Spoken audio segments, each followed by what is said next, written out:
Finally, Sal, at long last, the soccer mom has her very own scandal. How are you today, Sal? Looking good. Hey, Jason, I wish we were doing this walking somewhere in South Florida, but you had to return, back to the cold and soon to be very snowy New York City, where a lot of stuff is going on up in the upper echelon of the NYPD and just in general. And Jason, like I've been stating numerous times here on Crowdsource the Truth and Sal Greco's show, the media or the mainstream media perceives the soccer mom, police commissioner Jessica Tish, like she's the savior and crime is down. And forever I've told everyone and you what was really going on. And eventually the scandals were going to catch up to her, and the mainstream media just can't ignore it. And in the last couple of weeks, Jason, it's just a monsoon of stuff that's happened that it's no wonder at today's press conference with Mayor Mamdani for the snow emergency that's coming. Yeah. You do notice that every commissioner that's there, OEM, the FDNY, all sanitation, all the commissioners are there, but there's no soccer mom, and there was no one visibly there from the NYPD that could answer any questions. Because as you know, the police department will be responding to incidents that occurred during a snowstorm. So what's going on? Why wasn't the police department there? A lot of embarrassments going on. City Hall got involved with things. So you're going to start the soccer mom could keep going all her favorite radio personalities and doing all that nonsense. The truth is the police department is a mess the way it's run from the very top, and it's all trickling down finally. Well, let's back up a second, Sal, because there's going to be some people who haven't been following you on X at the Sal Greco, and they haven't been watching your show. They've not yet subscribed to the brand new today, the salgreco.substack.com, and those people are not up to speed. Just before we get into all the details, I do want to tell everybody that you and I are starting a new show today. And let me get your Substack up here. That's right. I mean, I enjoy doing so many walk and talks. I wish that could be the mantra of the show, but it's only if we're in the same geographical location. But right. I say this, I was telling Jason this the other day, back when I was in the NYPD, this was during the height of the pandemic and everything starting to happen. Me and my partner were in the car, and obviously I would have to, I was in the 45th precinct. We were giving coverages to other commands that needed it because not enough officers, there were officers that were either sick or they were being sent out to places. So we would go on YouTube and we would find Crowdsource the Truth, and we watched Jason all over New York City showing things like those infamous, I believe they were the trailers that were in Bellevue Hospital, which I saw with my own eyes back then when I was an officer. So I think no matter what you think about Jason personally, I like his work, and through his work, there are many things that have come true, and there's many things that you could look at, and whether you don't agree with him or not, you'd say, he's making a good point. I like what he says, and that was true. So I think it's natural that Jason, who's a hardworking, investigative journalist, myself, who I'm a freedom fighter, and, I might be a little new to things, or maybe I'm not, but I like to do things on a fact-based analysis. Why not us try to do something together? That's my logic here. Yeah. And so that is going to be our new show on Fridays. People are going to be able to tune in. We're still working on getting your Substack completely up to speed. People can subscribe on thesalgreco.substack.com.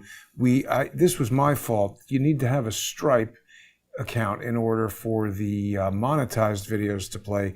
So people can Correct. still subscribe to Sal, and we're going to do a sponsor exclusive video right after this introduction because Sal has some incredible information to share with us. And Sal, you know, I think this Substack is going to be a great resource, not only for you, but for viewers of the Sal Greco show, people who follow you on X and on YouTube and on TikTok, on Rumble. You're all over social media now. You are growing. I hope that people will subscribe. Well, oh yeah, that's what I wanted to ask you. How come people can't subscribe to you on X? We got to get you doing that also. People can follow you there, but somehow they can subscribe normally, no? I think you have to set all that up. Like I've never done that. I usually just, I like posting things, and I usually go to YouTube where now the Sal Greco show is on my own. I have my own YouTube channel. I stream the show Mondays and Thursdays at 11:05, and I could post there as well. So I would kind of funnel all this information from X over there as well. So if you don't see it on X, you would see it on YouTube. I also have Instagram. You can see it in the stories on Instagram on The Sal Greco or The Sal Greco Show, and the same would be on TikTok. So usually, there's different ways, and I like to spread it out to all different platforms because I'm sure someone who's on TikTok may not want to use X, who doesn't like the guy on YouTube, who doesn't want to be on Instagram. So, I mean, it's like you're trying to reach as many people you possibly can in all different aspects because not every aspect likes to be funneled into we'll say, one product X or one product Exactly. Instagram. So you need to spread it out, and that's what I'm trying to do now. So I never had a Substack. I never did anything like that. But maybe it's a better way to communicate with people. And maybe people want to do one-on-ones or ask questions that I don't answer or say on the show. And since it's on Substack, you can't use it anywhere else. It's only there. So maybe that's a better way to try to communicate with people, and also whistleblowers, because I am a fan of whistleblowers because there's a lot of whistleblowers out there, and they're frightened, Jason. As you know, you can't speak without being retaliated against, especially in the New York City Police Department or anywhere. And these municipal agencies and government agencies are tyrants. So, and the employees get abused. It's just the same thing as a regular job. So I try to be worse, their I would say, Sal. Hang on a second now, because you're speaking from firsthand experience. People who maybe are seeing you now for the first time. Let's be honest. I basically twisted your arm on the Substack because I want you to be able to earn money from these shows. Look, everybody right now, Trump is doing what he can to improve the economy, told all the rich billionaires at Davos how great the economy is doing. I got back to New York, yogurt that I buy for breakfast is normally 99 cents. It's $1.29 now in just 3 months. So things are going up, and I'm sympathetic to our viewers who have the same issue, but I think that is to say, I hope that people will value the information that Sal brings, his unique experience in the NYPD. And when he's speaking about retaliation, he is speaking firsthand. Sal was kicked out by the corrupt Eric Adams, and now the best way for people to support Sal is to go to salgreco.com, tap on that support tab, and you can send him some money. When the Substack gets going, you'll be able to subscribe on Substack. I will help you figure out how to get subscriptions going on X, because I want to see you, Sal, flourish in this field of journalism. You are absolutely knocking it out of the park this week. You've had a number of stories deep from the belly of the beast at the NYPD. You are not internal affairs, obviously, but from the outside, external affairs peering in. And by the way, affairs seem to be what the NYPD is doing best. If they spent as much time fighting crime as they do banging the female officers, we might have a safer city to live in. What is going on this week? There's a plethora of news, Jason. It started, when you and I were last speaking, we were talking about placards, right? Of course, the placards were missing. There was that fiasco. And then that very night, when you last saw me in Palm Beach on last Friday, I don't know how to describe it. It was a party at this place called the DL, which, the down low. It's on 95 Delancey Street. It was the chief of department, Michael LaPetri, his party. And the guy is just out of control, very handsy with the female subordinates that are in, this video of this. I know everyone wants to see the video because that would probably be the nail in the coffin for the soccer mom once and for all. But it doesn't stop there.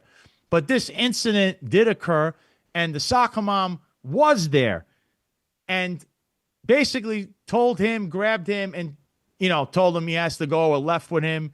But her being there is not good because she's a witness to basically, fraternization is suspension. She's not doing anything about that. And she was there. And there's so many witnesses to this. It's not Wait. me. NYPD is there having a fraternizing party in Palm Beach? Why are they all in Florida? in Manhattan, in Lower Manhattan, on 95 Delancey Street. When I left Palm Beach. Yes, you left Palm Beach. And this so place, on the DL, they're feeling each other up at the club. Which is ridiculous because you can't be doing that. As you know, fraternization is not allowed. I mean, I've seen police officers that they just assume they might be going out together. They might have a relation. We don't know. Well, we got to transfer that guy because that guy, we're assuming, whatever. Then that wasn't the case. But, this is what they like to do. They're very vindictive and they like to throw their weight around.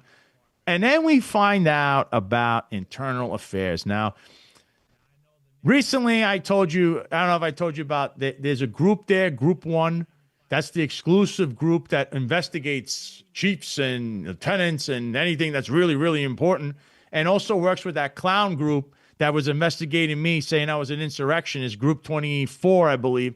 And so Group 1 will say whenever their Christmas tree, which you're not really supposed to have up, they put up a Christmas tree in their office, right in they have a couple of cubicles, and there's a door. Right behind this door was this Christmas tree, and on this Christmas tree, the ornaments or they put faces of their targets or people that they had terminated or charged with things, and there were all kinds of faces of people that they were investigating or had investigated, which is a big no-no.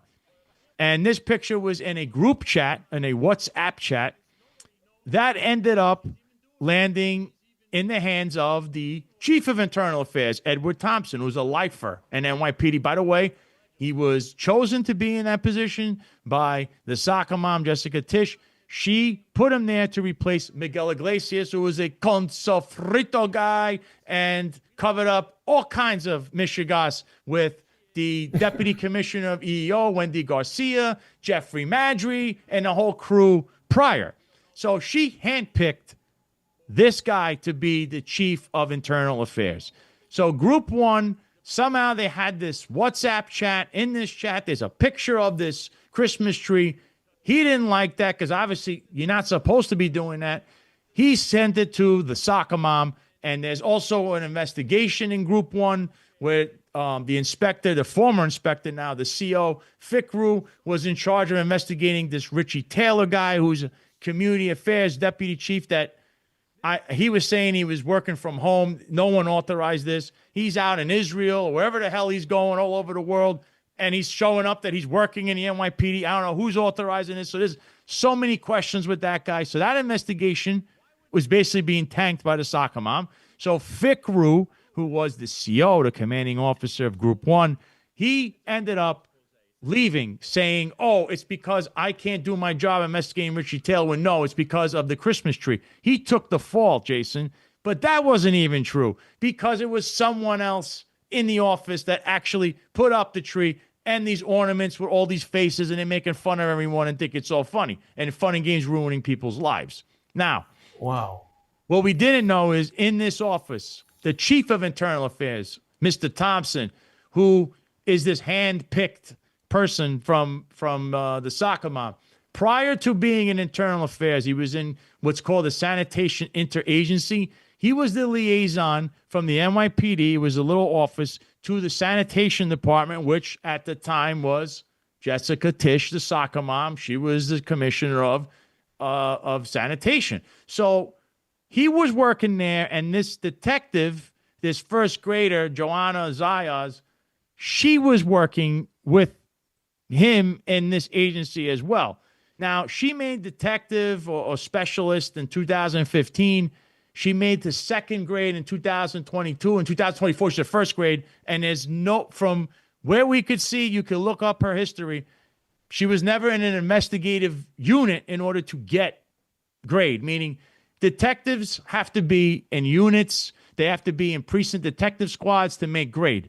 Third grade, second grade, first grade. You don't just go from third to first, and we don't even know how this even happened. So there's that part. But, Jason, they've been in a, we'll say, relationship or whatever it is. They've been spotted leaving hotels together. And this is from witnesses. It's not me. I don't know these people personally. They were seen leaving hotels. Everyone in internal affairs knew about this, knows what's going on here. I mean, it is even more, it gets even more further because in this office, 3 people, when I mentioned this, I believe it was Wednesday morning or Thursday morning, 3 people from internal affairs immediately went to the pension section and they're retiring. And the most infamous one is Lieutenant Moran, who, guess what? He is the lieutenant for the chief of internal affairs' office and is the direct supervisor to this detective who, there's questions here, Jason. Overtime. What was she doing for overtime? Was she going around with this guy, going to hotels? There's a lot of questions in the office in regards to what she was doing for overtime. And that lieutenant would have to answer all those questions, unlike the previous scandals, because when you're a subordinate, you're just a detective or a cop or a sergeant, you need a lieutenant or the next rank above to be the person who's authorizing this. So clearly that question would go to him.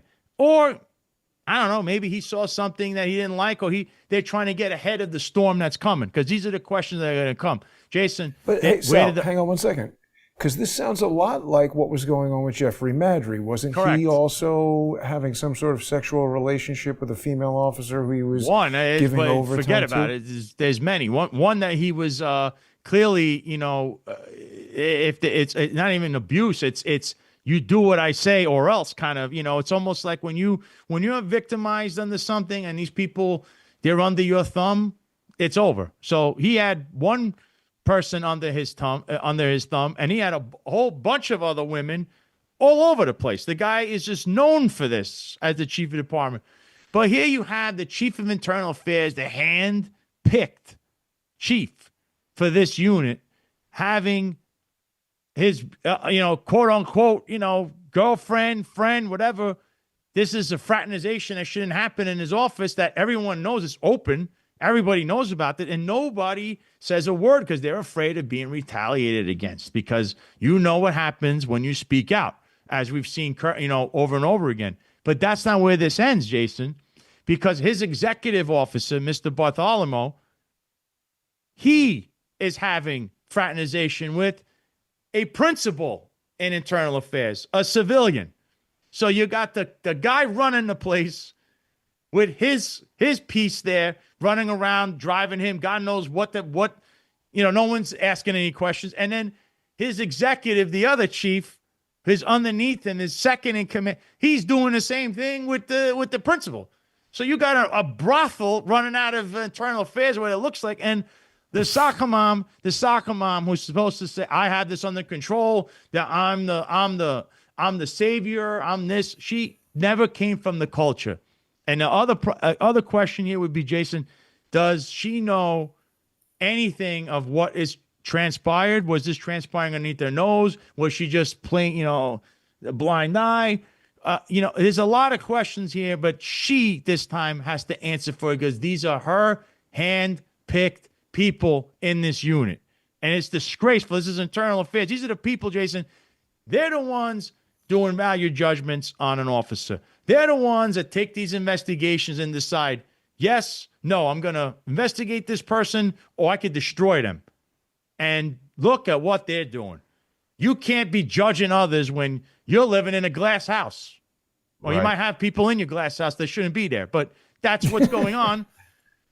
And but this, to me, it's not a surprise, but to many probably who either listen to this for the first time or think otherwise, the soccer mom, you should know you're having a wool pulled over your eyes. And, this is a major scandal.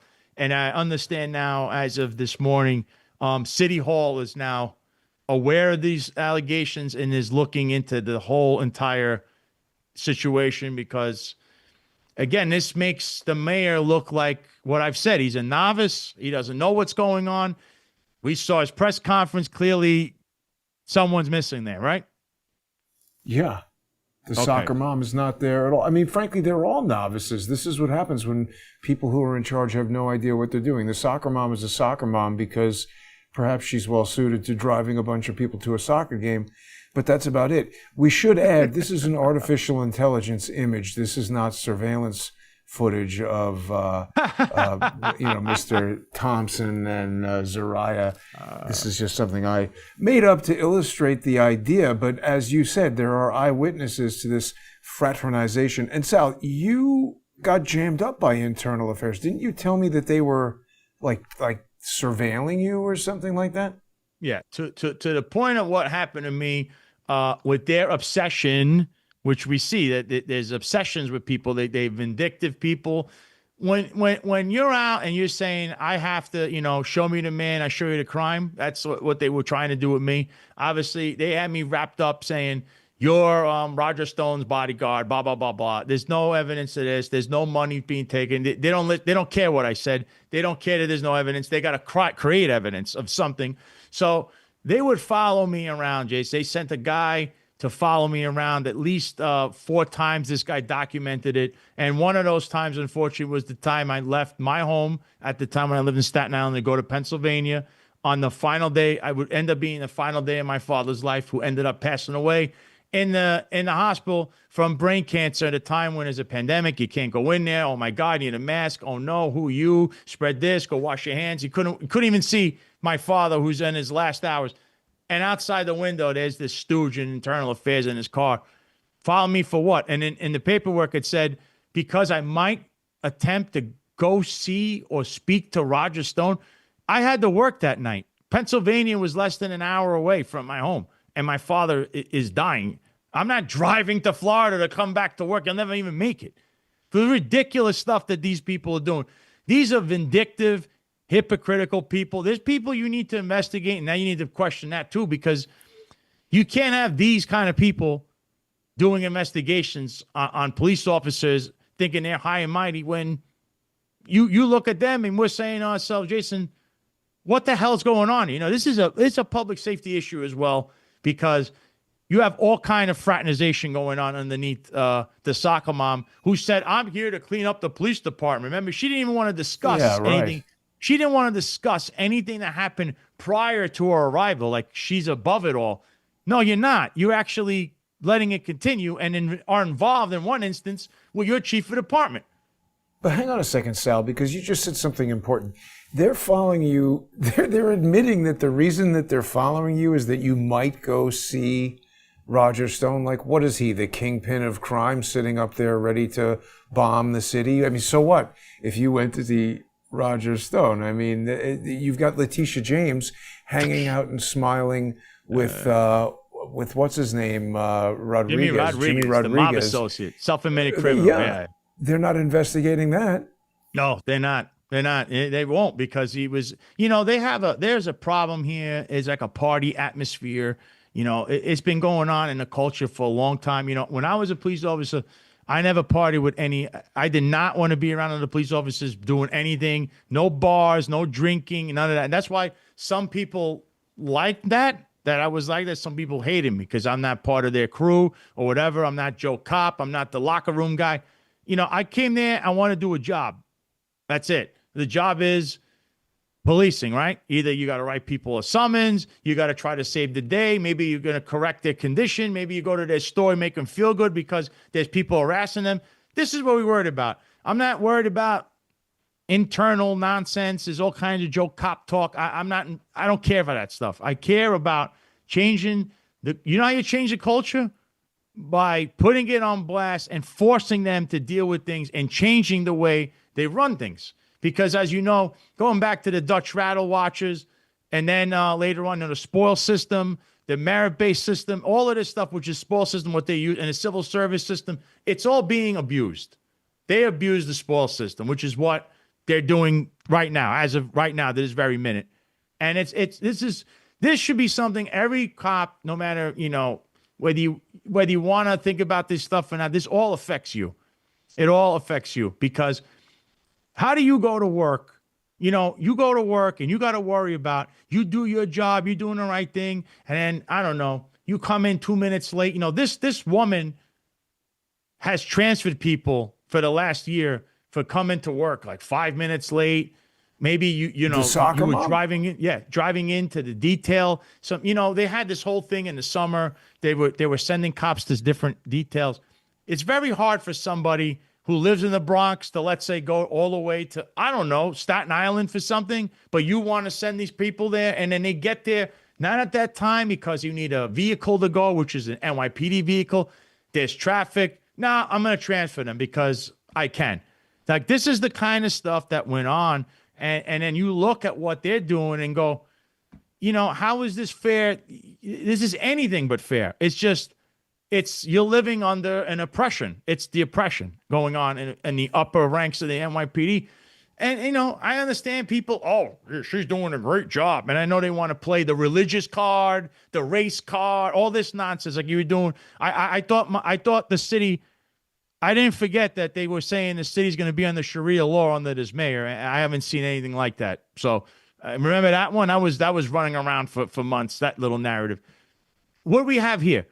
What makes Jessica Tish such a great police commissioner when she has no idea about anything in the police culture? She never wore that uniform, and her decisions are just, you look at that and, she's going out to dinner, right? When a guy burglarized the 2-3 precinct, walked in and took the commanding officer's jacket, his insignia. We got to talk about that. But hang on, you're going a mile a minute here because you just said something else really important. That might be the most soccer momish thing. Here she is out to dinner with Sid Rosenberg or something. Okay. But the most soccer momish thing she's ever done is punishing police officers for being late. That's like, go to bed with no dessert from the soccer mom.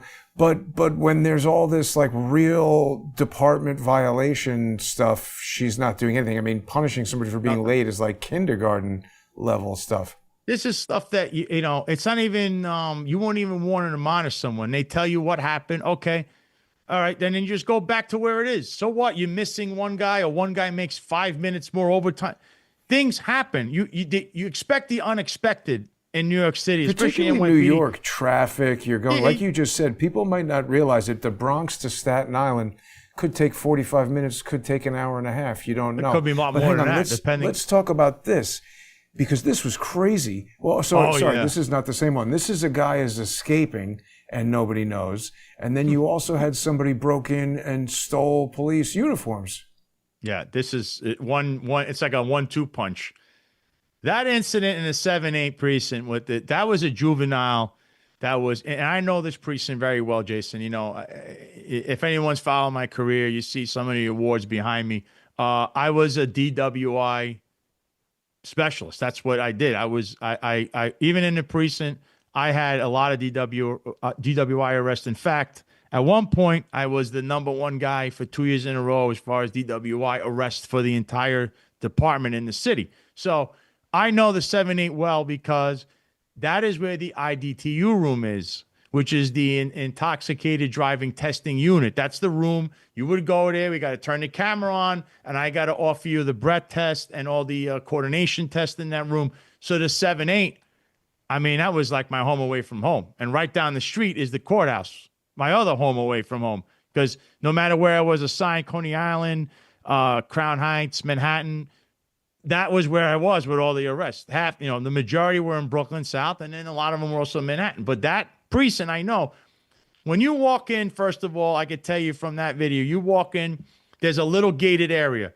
The gate is it's not easy to even open that gate. It's an old precinct, by the way. The old C summons court is in the back of this place. It's how old it is. It's a historic building. So, and it was once bed bugs there all the time. And that's another story. But when you walk in, that gate, you see this gate? That gate you're seeing him trying to crawl towards. That gate is almost, you don't know how hard it is. You have to open that with like centrifugal force. It's like, But couldn't you just it's jump not easy. over it? It looks low. It's low, but here's the thing. The desk is right there. There's a sergeant, a lieutenant, or Where someone is that always guy? there.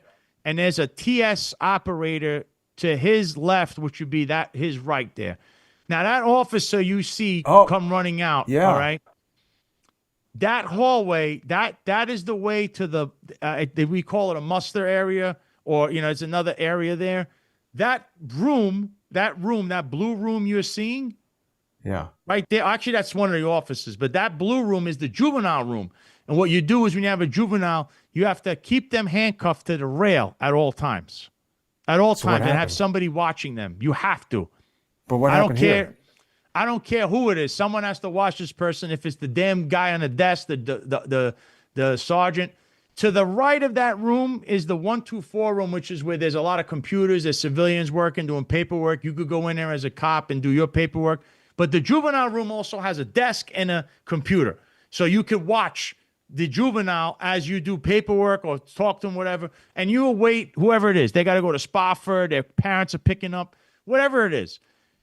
This, unfortunately, incident is no one's paying attention. Someone should have been at least watching this juvenile. The desk, the sergeant, whoever's lieutenant was there, they have to be also watching them or having someone watching them and being attentive at all times at the desk, because now that's an escaped prisoner by the book. And unfortunately, there's a mishigas with that. But there's a shortage everywhere, Jason. I'll tell you why. Wait. What do you mean when the guy escapes? I mean, isn't that a worse crime if you escape while you're in police detention? Aren't you now getting charged with something else? You could be charged with the escape, and also the officer that was supposed to be watching you or whatever, or whoever's supposed to be watching those people, they could be, bit disciplined, suspended, modified, because that's called inattentiveness, failure to like a safeguard Benny a Hill prisoner. video. Then we'll get to the other one. But the problem with this is that there's a shortage in police officers everywhere with the precincts, and it's not your personnel, because I know I could solve this easily, one easy way. You hire more civilians. The civilians take all the administrative roles, the majority of them, there's a lot of them they could take. And that would mean all those cops that are doing administrative work go back out into the precincts, and now you could restack all these positions that are not missing. So the head count, even at 30,000, is manageable if they're not all doing inside jobs hiding from the street, because that's a lot of them want to do. Don't want to be administrative. I'm not allowed to be in the street. But the real problem here is they take the personnel from these precincts and they're flooding transit. Every day they send whoever it is from each tour to go to transit, and they're working in transit for the day. Why? Because the soccer mom wants to help her friend, Kathy Hochul, who wants to be reelected as governor, saying, I lowered the crime in the transit. MTA, the NYPD, look what I did. Crime is down. Do you feel safe? You should. You have all these cops down here. Meanwhile, that's far from the truth, because all you're doing is depleting the precinct personnel that have 40 radio runs, meaning there's 40 calls that they're holding. They can't get to 911 calls because there's nobody working. There's 1, 2, 3 cops running around trying to do everything when there should be 6, 8, 10. But you're taking 7 of them and throwing them in transit for the day because I guess the soccer mom and political aspirations matter more than public safety. So that's the majority of that problem is that. Obviously, the inattentiveness is another problem, because you can't do that no matter what. And you need to have personnel manning these positions, because it's very important, because you can be either disciplined or get suspended, lose your job, be modified. All these things can happen to you if you don't, you have an escaped prisoner, or as we're going to see in the next thing, someone walk in and burglarize, take items out of the commanding officer's office, which is outrageous stuff. But this is because, once again, people are inattentive, one, or you're taking things for granted, which you cannot, all right? And you also have to have the personnel. And it's a two-folded, a two-part, question and answer. Because one, you could have more personnel if, one, you add more civilians, you civilianize all the administrative positions, or the majority of them. Those officers that are doing the administrative work go back into the field. They fill in all these empty spots of all these people that retired and all this nonsense they keep crying about. And you would have your precinct full once again with cops.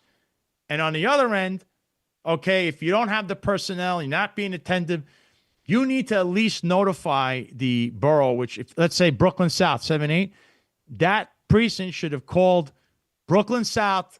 Hey, I don't have enough personnel for today because I have to send 7 guys. Oh, well, you know the deal. All right, I know the deal. And you write this down because after that incident, as the sergeant lieutenant at the desk, you show them in the command log, here's the piece of paper that says, you said I should know better. I notified you. That's all you need to do.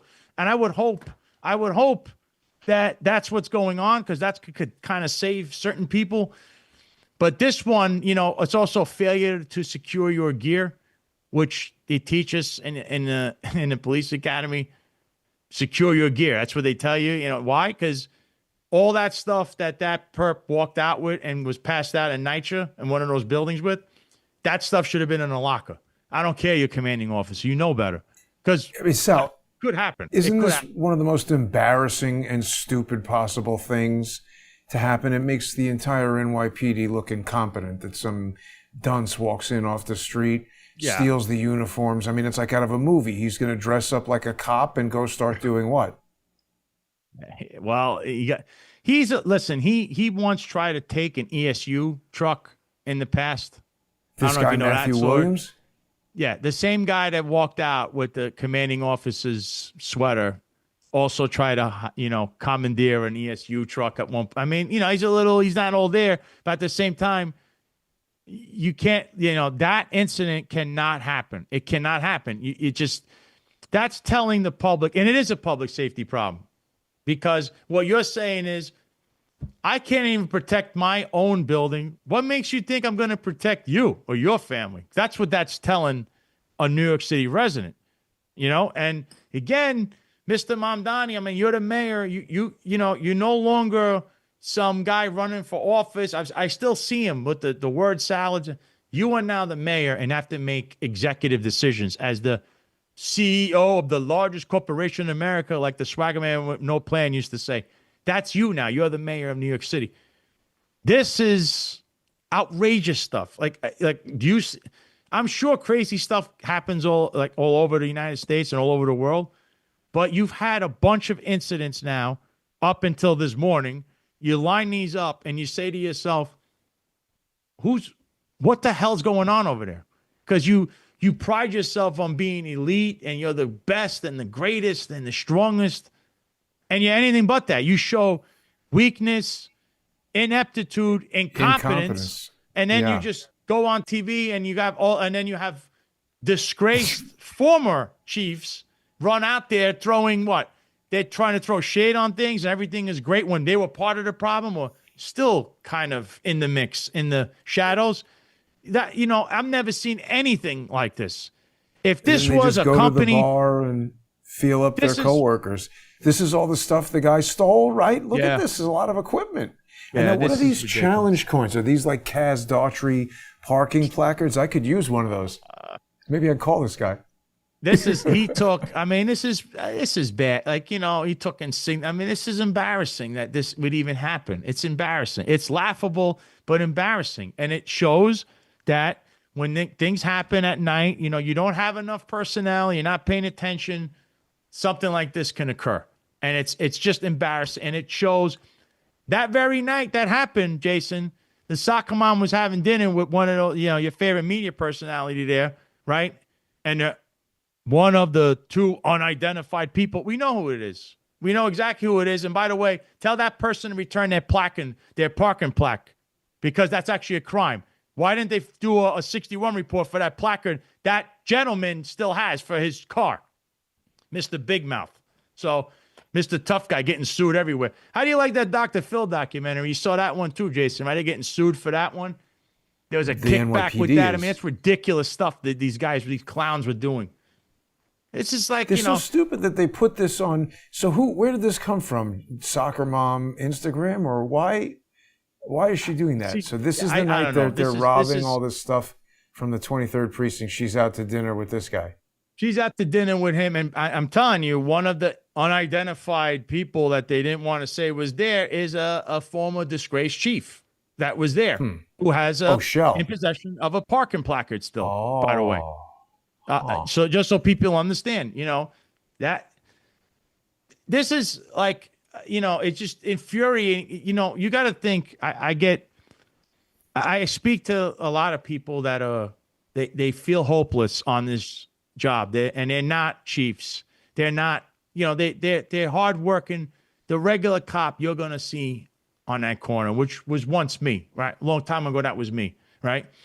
And they have cries for help, and they don't know what to do, what corner to turn to. You can't speak out because they're going to retaliate against you. What do? You're trapped. You got to worry about your money, your family. Do you really want to put yourself through this fiasco? Because I surely wouldn't. That's just me. I would rather. This is very sweep serious. The floors somewhere, than do this. You and I, we were joking about some of this stuff, but something like this guy, Matthew, what's his name, robbing the police precinct, it sends a signal that is, frankly, subversive to peace in the city and law and order, because it makes the kind of police officers that you're talking about think that the executives and the management are incompetent. It makes criminals think that the NYPD is incompetent and they can do whatever they want. Yep. And it just makes everybody totally unsafe. So this scandal with the internal affairs having their own affairs, do you think anything is going to happen to Jessica Tish, Sal? What are we looking at? Is she going to be removed? I mean, it's not like Mamdani can competently put somebody else in there. He just has her there because she's there, or she's friends with Hochul. There, and I hear this other rhetoric. Oh, it's going to be a political backlash. No, she is not cut out for this job. She doesn't understand that culture. But again, the guy or the person waiting in the wings wouldn't be much better. I'm just letting you know right now. It's not the people that you think either. There were names being thrown around. Those aren't the names. You would hope that one of those names would become the police commissioner, but that's not what would happen. So it's like they want to make this a political thing, who they put there and who they could control and make it all political. When if you run this with a guy or a girl that comes from this culture, you'll be better off. Obviously, you're always going to have some form of corruption. I don't know what kind or how, deep it goes in the police department, just the way it is. But you want to try to clear up as much as you can of this stuff. And you want your worker bees, the rank and file in the street, you need them out there working and at least having their morale and smiling and feeling that camaraderie that they had 30, 40 years ago in order to keep what they say. You want crime down, you want people to be prideful or care, then you need to treat them like human beings, which is something this woman doesn't know how to do. And just judging, not even judging, look at what just happened in the last couple of weeks. And it was more this morning because I put out, you got a sergeant driving the wrong way on the Taconic Parkway. Drunk. And, killed someone, DWI. And they're not following the protocol. Oh, we got to wait for the toxicology report. What wait? What, for the fatality or for the DWI? Because I'll tell you the procedure. You go to hospital and you offer them that test, whether it's a coordination test, you offer them if they want to draw their blood for a DWI test. If they say no, it's a refusal, and you still have a DWI arrest, and it's still a felony, by the way. So what are we doing? And by the way, right now, I heard that she was modified. She should be suspended, by the way. So that's another thing that's breaking news on that front. And it was the state police, not DCPI, not the New York City Police Department, that answered me back when I inquired about what had just occurred there. And they were nice enough to even give a press release and let everyone know. But that wasn't going to happen because they released this, I believe, at 10:40 or 11 o'clock in the morning, and I released the details at 9:40 in the morning. So sorry, anyone out there trying to say what, I don't like to pat myself in the back, but I beat a lot of you to the punch, and I'm the reason that they even put this statement out there. At least they were honest enough to put a statement out there. And then you had your latest. You look at the last post. You have someone in the 7-7 precinct, was a lieutenant, just got demoted to sergeant and got modified because allegedly they're having sexual interaction or sexual contact with a confidential informant. Whoa. Inappropriate. And this confidential informant has some kind of evidence and apparently presented this to investigative bodies. We'll put it like that. So this, everywhere you look, it's like, get a grip. If you had a leader from the top and you had real leaders that weren't too busy partying and fraternizing and doing all this other stuff, maybe some of the employees on the bottom, they would show some pride and wouldn't do some things that either disgrace themselves or others. And in some retrospects, criminal acts, in other retrospects, they're hanging out with the worst of the worst. God knows what's going on in certain areas of the Bronx per se. But in the end, the mayor, those people at City Hall have to make a decision here. And the decision is, do you keep this person in charge where clearly they're in way over their head and they're not cut out for this and they have major scandals, no matter how the media tries to spin it? How do you handle this? And oh, by the way, Letitia James is now in charge of that investigation that just happened in Westchester County. If you didn't see, yep. Oh wow. That her office is in charge of that because that's how that goes. Wow. So it's you're gonna see. I don't want that woman in charge of anything. I don't know if she knows what's right from wrong. Who knows? Does she know what to do? If she knows what the right thing to do is, I don't know. No, but this is important for people to remember, Sal. You had this image, and frankly, anytime you look for this image, it's difficult to find except for your post. So people should definitely be following you at the Sal Greco on X. And what we'll do is after we get your Substack fully set up, we'll revert to our sponsor exclusive format. We're just going to stay here on YouTube and everything today and keep talking for another few minutes. But starting next week, we'll do the sponsor exclusive shows. Correct. So I definitely encourage people to go over to thesalgreco.substack.com, sponsor Sal on there, and we're going to do the standard crowdsource the truth format because it's important for people who are doing the kind of work that you're doing. You cannot get advertising sponsorship for this kind of stuff. You start exposing wrongdoing by people like Letitia James and Eric Adams and even higher up the chain, the people that you and I and other people who come on Crowdsource the Truth talk about. They take away your YouTube channel. They reduce your reach even on X. It's amazing to see people spewing nonsense seem to go 50,000, 100,000 viral all the time. You and I have been struggling to get these numbers up and get the word out to people. So I hope that people will sponsor the show so that we can keep it going. It's year 10 of Crowdsource the Truth, Sal. And I'm glad to have you join with a sponsor exclusive show. But just getting back to Letitia James, it sends a bad message. Cops, everybody knows that she's hanging out at Consofrito. She's not, if the attorney general isn't doing the right thing, even if you don't know about this kind of inside baseball, that you are absolutely the top in terms of bringing that out with regard to the NYPD. Even if people don't know about that, you see it in the Trump prosecution, in the failure to prosecute criminals. And you know what? It trickles down.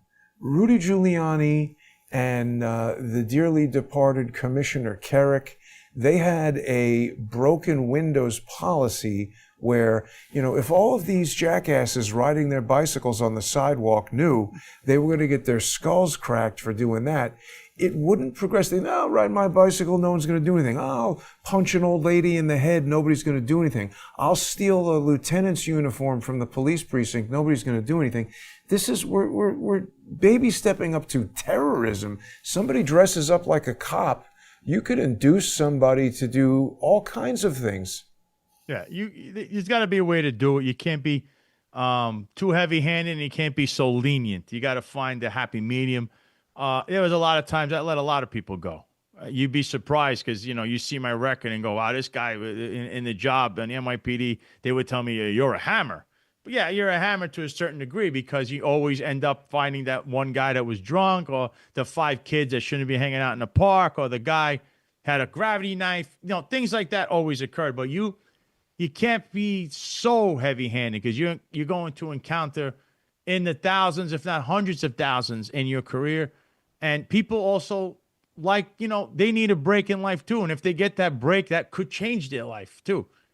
I've grabbed guys, I'll be honest.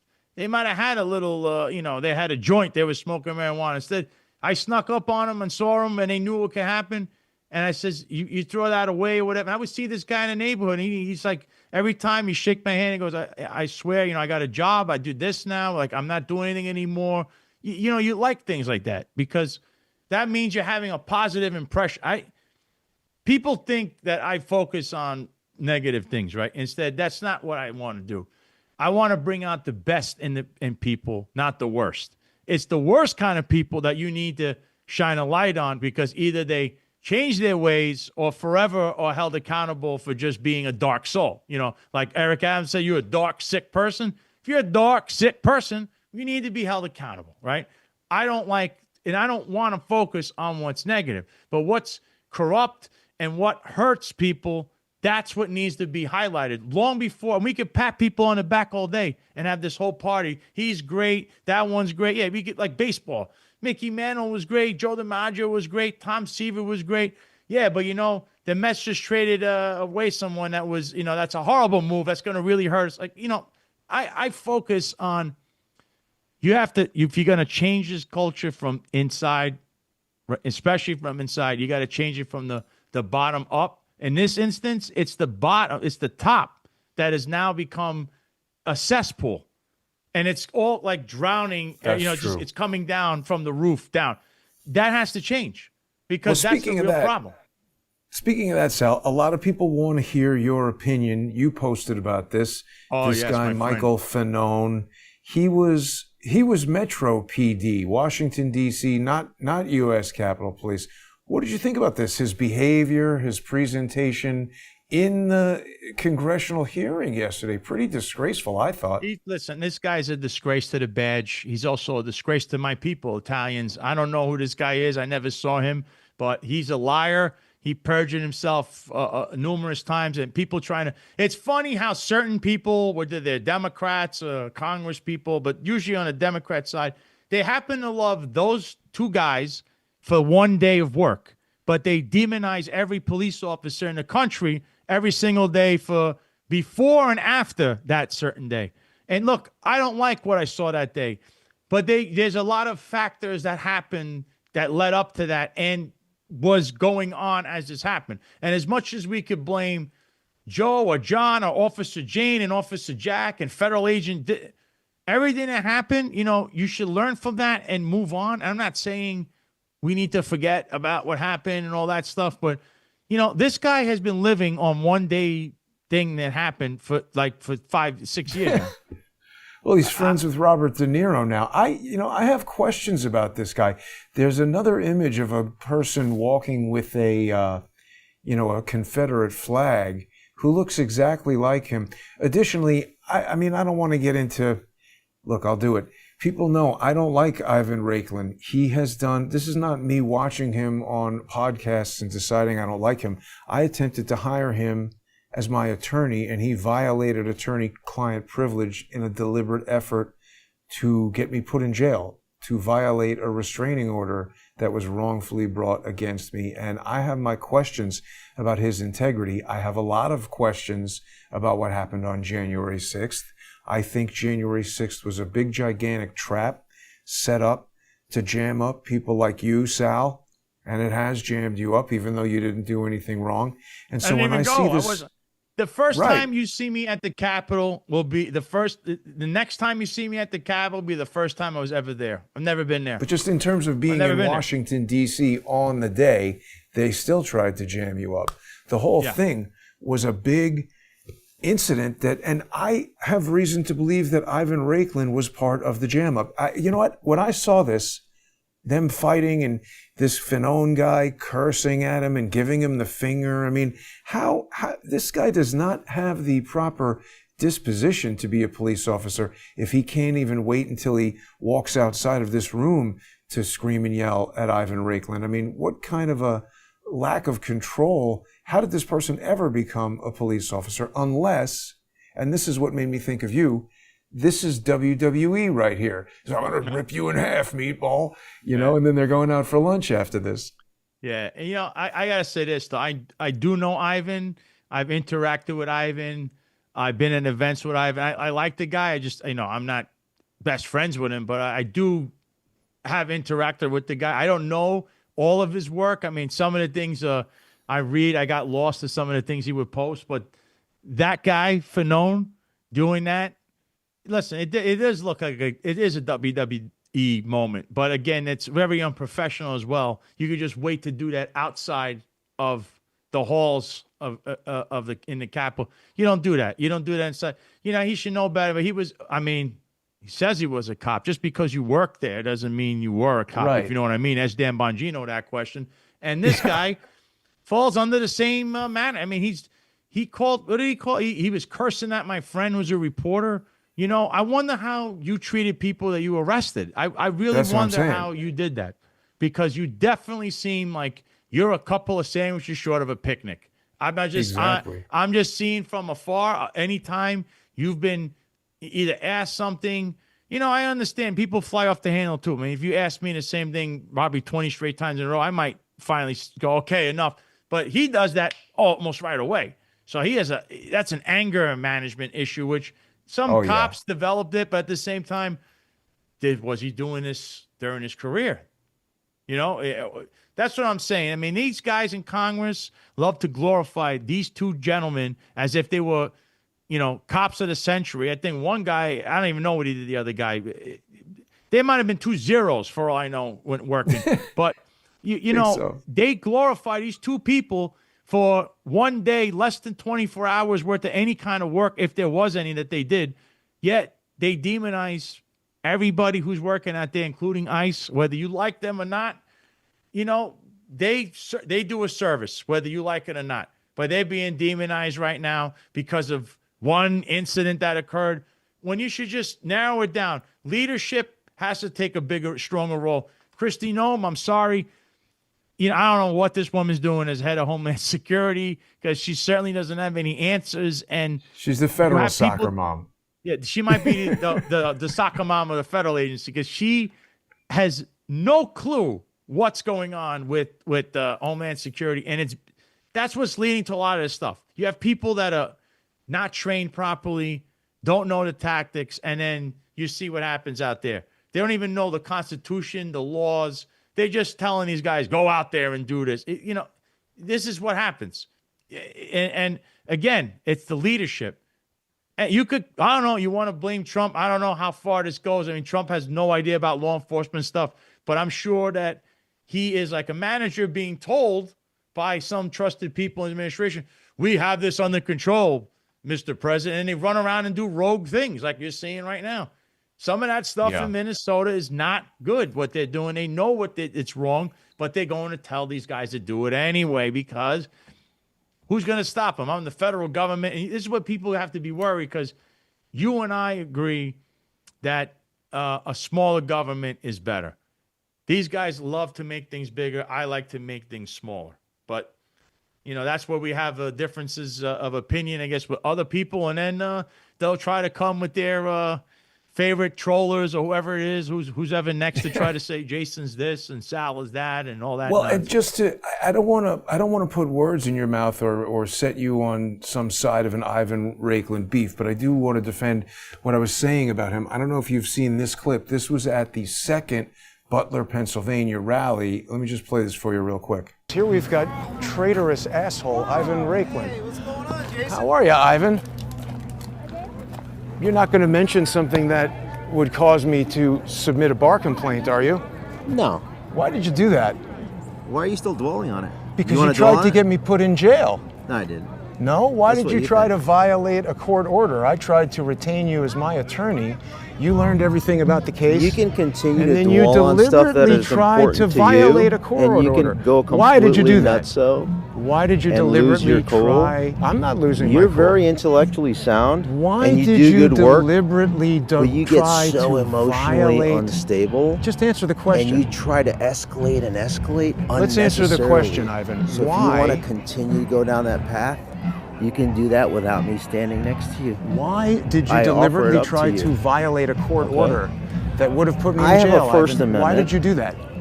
I have a First Amendment right, and I To can violate talk a court about, order? That's I an don't ethics have a court violation. offer. You're an attorney. I don't have a court No, order, I buddy. do, and you read it. I tried to retain you as my attorney. If You and you I wanna had keep digging your attorney-client hole, privilege. please, keep What's the digging hole? it. We had bless you. attorney-client privileged I have some other conversations. people to meet. You violated I'll see you on the inside. attorney-client Let's talk on the privilege. inside. You're going to get disbarred for that. Let's go on the inside, okay? Oh, you're really funny, All right, sweetie. Ivan.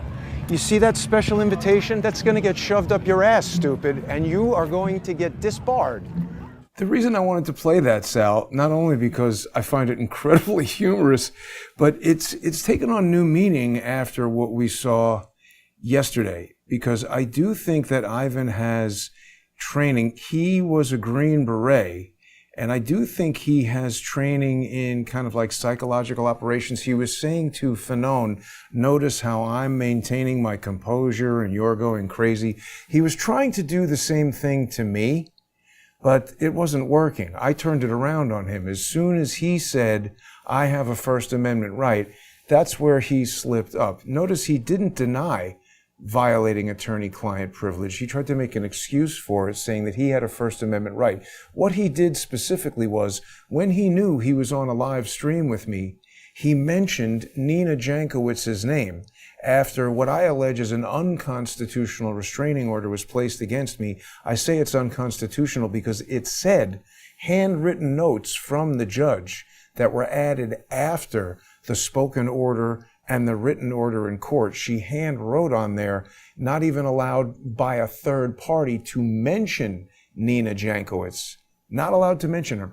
And he knew that, and he blurted out her name on my live stream. First, he teased it by talking about the disinformation diva, and I said, no, we're not going to talk about that. And he said, oh yeah, Nina Jankowicz. And when I asked him, why did you do that? He didn't say, hey, I'm sorry, I was joking around. I didn't realize I hadn't read that order carefully. He's a subversive guy. And I'm not trying to, like I said, I'm not trying to convince you or make you look bad, but for people who are watching this right now, I want them to understand my opinion as to what we saw yesterday. And I'm just not sure that this was anything other than an attempt to make Ivan Rakelin look like a hero. I mean, look, he's going viral here today. All these clips all over the place. Democrats who like Michael Fanon are not going to change their opinion about him. No. They just think that Ivan is a rabble-rouser. People who like Ivan, you know, I have to tell you, when I saw this and when I saw him initially making Fanon go crazy, I said to myself, I don't like Ivan and I don't trust him because he did try to get me thrown in jail. But that was good. And as I think about it more, I mean, what was he saying to me? He's like, oh, you know, why are you so hung up on something that's important to you? I mean, if somebody tried to get you thrown in jail, Sal, would you just get over that? They maliciously attempted to harm you in that way? That would have destroyed my life. I would have definitely tried to get an answer from him, but you know, I've spoken to Ivan plenty of times, and the way he spoke, the way he's talking, he does that with regular people. That's how he talks, and I know he might also try to be. I mean, he knows the camera's on. He might try to be a little bit of a showman because I mean, it kind of again, it looks WWE-ish is the best way to. If you follow WWE and you start paying attention to everything going on around you, you're going to start to say, yeah, he's right. I've seen a lot of One that. difference, I see that though. on WWE. One difference. Ivan didn't know that I was going to be there in Butler, Pennsylvania, and I didn't plan any of that. He had time to think about, and he's at all of these hearings. I don't know. All these attorneys have nothing to do. Most attorneys that I know are very busy trying cases and busy schedules in court. This guy's sitting in congressional hearings every day of every week. Every hearing, he's back there with his bald head and his Ferengi countenance. And here he is just beefing with Michael Fanone. I don't know. Perhaps we'll find out more about it in the future. But Sal, it's been a great show today. Next week, we'll be back with a sponsor exclusive, and people are going to be able to subscribe to you. People can go right now and subscribe on thesalgreco.substack.com. We'll get the monetization set up on there. We'll start doing deep dive videos. People will be able to support you there. For now, people can follow you on X at @thesalgreco. Great place to keep up with everything that Sal is doing. And of course, everybody can go to salgreco.com and click on the support tab and send you some money over there. It's important that people support Sal. You know, this is all day he's working on this, making shows and following up with leads and things like that. So if you appreciate Sal's reporting and his commentary, please visit salgreco.com. Support Sal. Anything else you want to say, Sal, before we wrap up today? We got a big snow weekend coming in New York. Yeah, you got the snow and I got the heat, but I mean, you just left here too. You had the heat. You could have had the heat today, Jason. You chose to go back in a snowy, which I fully expect Crowdsource the Truth in a special snowbound exclusive on Saturday and Sunday. So I expect him to be on the, I don't know if he's going to be in the High Line because you might trip because it's all icy, but definitely It might he'll close be out it. yeah, that might close it, which again, that's one of my bucket list things. I have to go on that High Line sooner or later. But if you can, please, the Sal Greco Show, follow that on Rumble, on YouTube, on Instagram, on TikTok, on Rumble and YouTube. You'll see the shows. You'll see me, the live shows and also segments, also any video tidbits I throw out, news bits. I'll probably be putting one up in a little bit. So you could go on there. Also, I have posts. So if you don't catch me on X, I will put what I post on X right here in the post button. And you'll see things that I put. If you miss, you don't want to go on X, you don't know X, I will put things up on here. So you catch everything that's going on in the world of the Sal Greco shows. I do get a lot of news, a lot of tidbits, a lot of stuff. So there's a lot to happen in the future. Also, shout out to Jack, who's my producer and co-host and wingman, and he does all the things behind the scenes with the Sal Greco show, which you saw right here on Crowdsource the Truth last week. And I'm looking forward to everything. It's just things aren't cheap, man. You could only put so much out of your own pocket and until you're completely depleted. So, and I'm still finding my own cases, but I don't do this to try to be like the world's richest man. I sincerely want to help people, and I think I have, especially in the police department. I hope I change the way the culture runs, because that's what needs to be done. And I still care for public safety and the people back home, back in my old home in New York City. And of course, you never know, we might show up and do walk and talk someplace else in the United States. But I always have fun here, Jason. I just wish we could do it again, walking around here somewhere in a nice pier, seeing one of those seagulls or the pelicans come up to you. Yeah. The peer review series. Me too, Sal. It was a lot of fun seeing you in Florida, and thanks to everybody who sponsors Crowdsource the Truth and made that road trip possible. You can do that on crowdsourcethetruth.substack.com or subscribestar.com or patreon.com/crowdsource the truth. Don't forget to follow me on X at JG_CSTT. We'll be back soon with Sal. Have a great weekend, Sal. Don't get too much sun. I'll be here